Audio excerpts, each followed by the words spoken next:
Halo, selamat pagi teman-teman. Di sini saya akan membahas soal UTS statistik tahun 2020 Universitas Ciputra. Nah, berikut adalah soalnya. Oke, kalau begitu kita langsung kerjakan nomor 1. Kita baca dulu soalnya. Bagian payroll sebuah perusahaan IT menetapkan upah 50.000 per jam untuk game tester, 80.000 per jam untuk programmer, 120.000 per jam untuk game analis, dan 150.000 per jam untuk project manager. Dalam sebuah proyek pengembangan game terdapat 7 tester, 8 programmer, 2 analis, dan 1 manager. Hitunglah berapa rata-rata upah untuk per jam untuk 18 karyawan. Jadi untuk mendapatkan upah rata-rata kita harus mengkalikan jumlah orang dengan jumlah pembayarannya, dan itu semua ditambah agar lalu dibagi dengan jumlah orang yang bekerja di situ. Setelah kita kalikan dan tambahkan, kita akan mendapatkan 1.380.000 per 18 orang. Lalu kita bagi dan akan mendapatkan rata-rata 76.666,67. Ini merupakan hasil rata-rata per jamnya. Sekarang kita lanjut lagi untuk soal nomor 2. Dalam sebungkus coklat M&M terdapat 6 warna, masing-masing 10 permen. Tentukan probabilitas Anda mengambil permen pertama warna kuning, B, lalu mengambil permen kedua berwarna kuning lagi. Jadi untuk menyelesaikan soal A, kita harus membagi antara jumlah permen kuning yaitu 10 buah per jumlah total permen yang ada.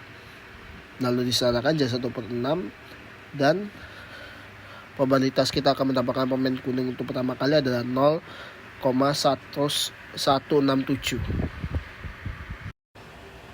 Lalu untuk soal B, kita lihat dulu soalnya. Lalu mengambil permen kedua berwarna kuning lagi.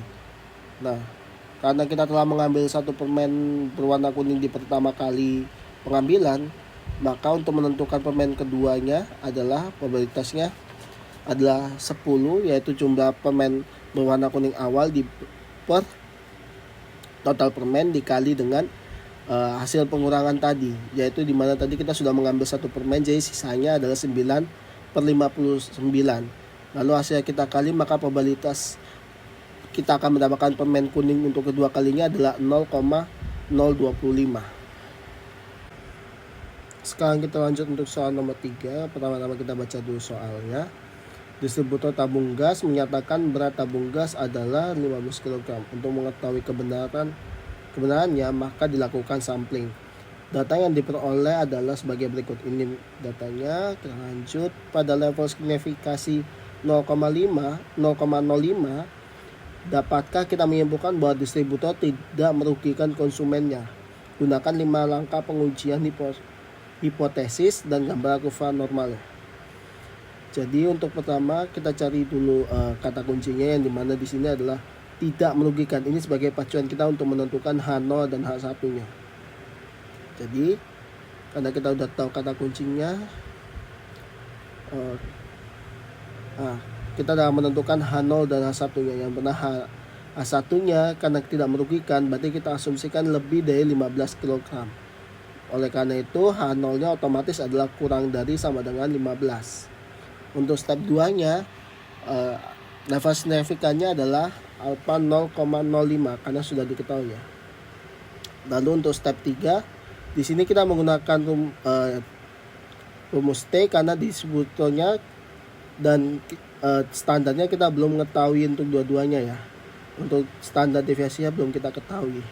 Sekarang kita lanjut langsung untuk soal step keempat, yang dimana kita pertama-tama menentukan min-nya dulu, yang dimana kita menjumlah semua data-datanya dibagi dengan jumlah total, jumlah berapa banyak datanya, lalu didapatkan 403,3 dibagi 27, dan lalu hasilnya adalah 14,931.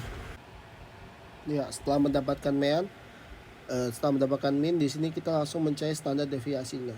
Nah, rumus dari standar deviasinya sendiri adalah akar data dikurangi dengan min pangkat 2 dibagi total data min 1. Jadi di sini kita akan langsung, setelah kita hitung, kita akan mendapatkan hasilnya yaitu 0,469. Nah, ini adalah standar deviasinya.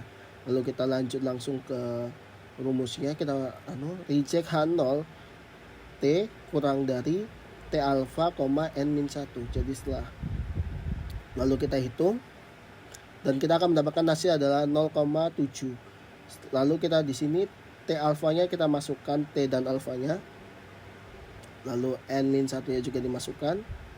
Nah, nanti di sini kita lihat dulu ke tabel T. Lalu untuk menentukannya. Nah, setelah melihat tabel T, kita mendapatkan 1,706. Jadi H0 tidak reject. Nah, lalu di sini ada one tail kurvanya. Nah, jadi langsung kita ke step 5, yaitu kesimpulan H0 tidak di reject karena itu dapat kita simpulkan bahwa distribusi ini merugikan konsumen. Sekarang kita lanjut untuk soal nomor 4. Kita baca dulu soalnya. Diskominfo Surabaya tertarik untuk mengetahui apakah pengembangan aplikasi dengan Android lebih lama daripada iOS. Standar deviasi populasi pengembangan Android adalah 1,20 modul per hari dan 1,36 modul per hari untuk iOS. Dengan sampel masing-masing 50 programmer, platform Android rata-rata 4,35 modul per hari. Sementara platform iOS rata-rata 4,84 modul per hari. Dengan tingkat signifikasi 0,05, dapatkah kita mengkonfirmasi bahwa pengembangan Android lebih lama daripada iOS? Gunakan 5 langkah pengujian hipotesis dan gambarlah kurva normalnya. Jadi untuk menyelesaikan soal ini, pertama-tama kita harus mencari H0 dan H1-nya dulu. Yang dimana kita dapat menyelesaikan untuk H0, H1-nya kita pakai mu A lebih kecil dari mu I. Nah, mu A ini sendiri adalah mu Android, sedangkan mu ini mu iOS. Nah, kita dapat lihat ini lebih kecil, kita lihatnya dari soalnya ya. Karena ini lebih kecil, otomatis H0-nya lebih besar sama dengan. Lalu untuk step 2-nya, level signifikannya adalah alpha sama dengan 0,05. Ini juga udah kita dapat, udah tertera di soalnya. Lalu untuk step nomor 3, di sini kita bawakan Z distribution karena standar deviasinya udah kita ketahui. Kita langsung ke step 4, yaitu perhitungannya reject H0 if Z kurang dari Z alpha.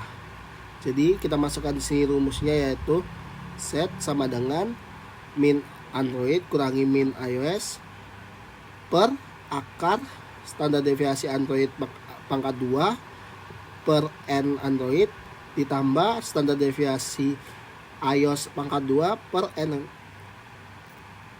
N iOS. Lalu kita masukkan angka-angkanya. Di sini nanti kita akan mendapatkan 1,914. Lalu untuk Z alfanya sendiri, karena alfanya udah diketahui, kita langsung kurangi karena udah tertera ada rumus ya, yaitu 0,5 dikurangi 0,05. Jadi kita akan mendapatkan 0,45. Lalu kita lihat di tabel Z. Di sini kita akan mendapatkan, jadi Z alpha sama dengan 1 minus 1,65. Nah, lalu kita bandingkan. Nah, jadi hasilnya H0 reject. Di sini kita menggunakan kurva one tail ya. Langsung kita ke step 5, yaitu kesimpulan H0 di reject. Jadi dapat disimpulkan pengembangan Android lebih lama daripada pengembangan iOS karena modul yang dihasilkan lebih sedikit. Oke, kalau begitu sekian dari saya. Apabila ada salah kata, saya mohon maaf. Terima kasih.